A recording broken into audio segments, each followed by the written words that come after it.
H&P Style is the second largest women's prison in England and Wales and has become what's known as Holloway's poor northern relation.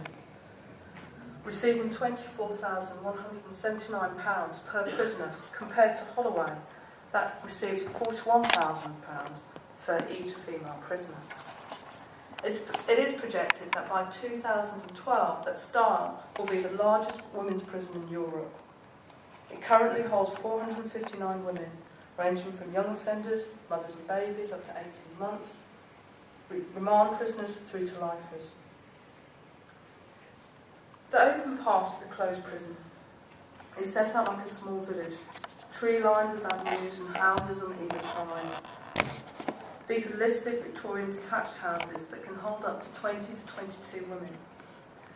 This part of the prison is a far cry from our typical image of a prison. The new arrivals, the least trusted, those who are drug dependent and on remand are placed in the closed part of the prison, which is separated off by raised wire, locked gates, and is referred to as the wings. The women talk about this part of the prison as the real jail. Its formal name is known as Weight Wing. This part of the prison can hold up to 116 women. The vulnerable prisoners are those who are deemed as emotionally disturbed, in inverted commas, or those who are too disrupted to be placed in the wings or on the avenues. These women are located in what's known as the Care, Separation and Reintegration Unit. This unit was also known as the segregation block and holds up to 10 single cells. Style continues to be a prison that gives serious cause for concern. Style has the highest rates of deaths in custody throughout the female estate, and just to give you a snapshot of the types of deaths that have occurred over a 5-year period. So just to give you a kind of feel of the deaths that have occurred. Over a 5-year period from 2005 to 2010, 8 women died in the care of the state, out of a total of 36 who have died in prison during this 5-year period. This slide shows you the total deaths and the causes in the whole of the female prison estate. In examining the profile of female offenders, a survey carried out by H&P Style only last year identifies the following, which I've termed as demographies of distress. The levels of distress are characteristic of the women's population as a whole, but the levels at Style seem to be a lot higher.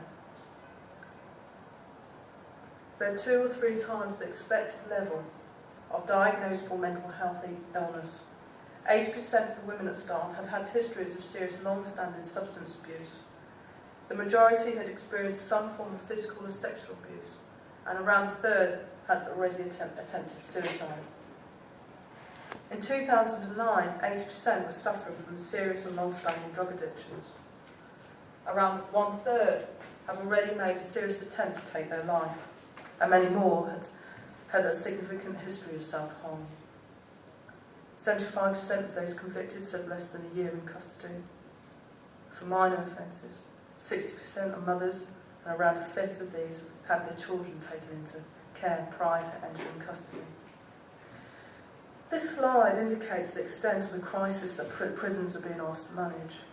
Prisons have truly become, in the words of Martin Neri, the former Director General of the Prison Service, the social service of the last resort. Now that you have a brief history of H&P Style, today's paper serves to offer a reading of the relationship between gender, punishment and the role of abolition for women who are caught behind the wall. As you well know, there have never been as many men, women, children incarcerated in England, Wales and Northern Ireland as there are today. The most dramatic increases in the prison population has occurred over the last few years, soaring from 40,606 at the end of 1992 to just over 85,147 in May 2010.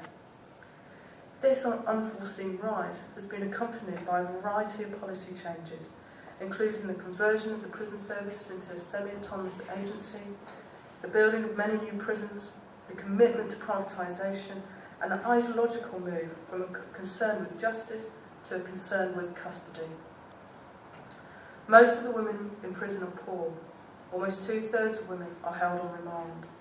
Usually they are repeat offenders, imprisoned for petty, non-violent crimes, and increasingly for drug-related offences.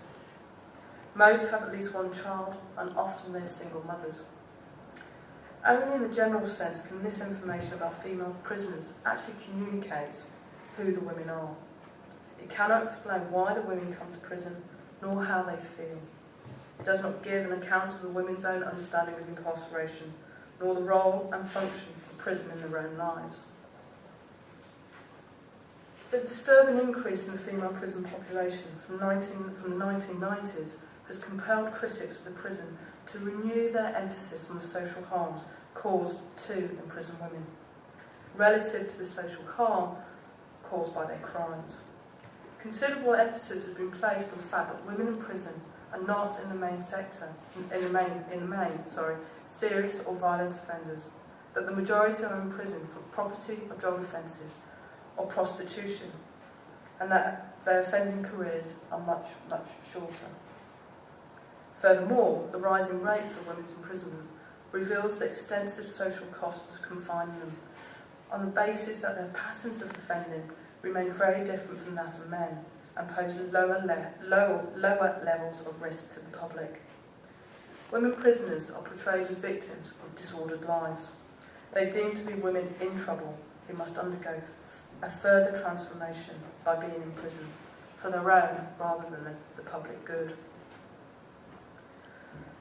By turning our attention to the strip search, we can see how the collateral damage and social harm increases whilst in prison for women. Although the process of strip searching has improved, where the women no longer have to remove all their clothing, it's nonetheless a humiliating, brutalising and dehumanising process. The strip search reinforces the lack of control women have over their own bodies once entering the prison world. The women are initiated into the world of prison craft by being taken, as one prison officer described, to the dirty room, and once strip search deemed able to enter the clean room, which therefore provides access to the rest of the prison. They are in some way symbolically decontaminated, and the process of estrangement with the life outside begins. And as you can see from this slide here,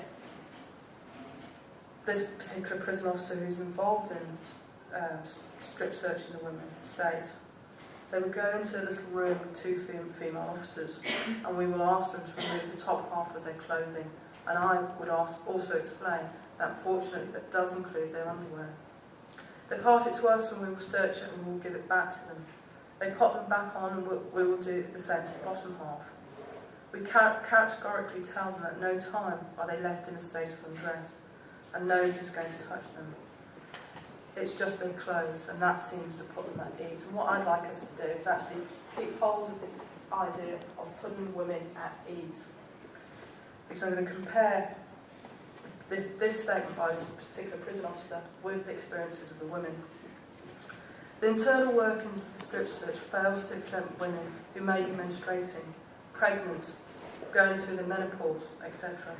It is the lack of differentiation according to need within the prison system that is experienced as further punishment. None of the participants of the research were comfortable or at ease with this process. Some complied, others resisted, and all felt degraded by the experience, especially when they felt there was no utility or rationale for being subjected to further deprivations of self. This act of further punishment calls into question the legitimacy of the penal system when the prison is not as but for punishment. The punishment varies from the expressed intention of the deprivation of liberty to the reality of the constant bombardment of the minutiae of punishment illustrated in the next slide. Carol states, I was in hospital for 3 days and I was handcuffed throughout, and when I came back they still had to search me. Why? You understand, I never left the officer's side. I was handcuffed to the bed all the time. I was handcuffed when I went to the bathroom or to the toilet. What possible threat could I be? What can I have for them to search me? Do you understand what I mean? It's very degrading, especially at my age. I'm supposed to be a trusted inmate, and to be strip searched, I think it's very degrading. I mean, you have to take off everything. Aoife, echoes the above points. And she's a foreign national and new to the prison system over here. So this is her induction to UK life. The strip searches are terrible. I don't like the way prison officers treat us with that. Even if you're on your period, you need to get your pad out. It's not nice. Some officers are terrible, to be honest. They treat you like you're nothing. You know, for some women, it's not easy for you to take your clothes off in front of another woman. So they should spend time with you to do it. But here, they don't care.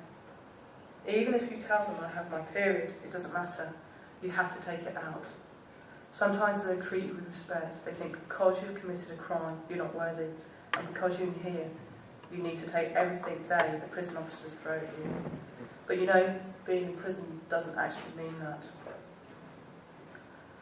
For another woman, stripping another woman. Do you know something for a lot of women has been either raped and abused, they've been treated really badly in life. It does something to your mind when you have to strip in front of somebody else. It can't be right. I can understand it when you're coming into prison or when you're being released, but not in between that period. There's no point to it.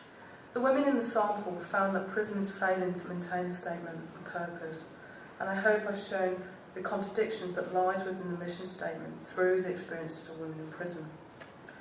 On entering any prison, one sees the prison mission statement where it states that Her Majesty Prison Service's duty is to look after prisoners with humanity and help them lead law-abiding and useful lives in custody and after release.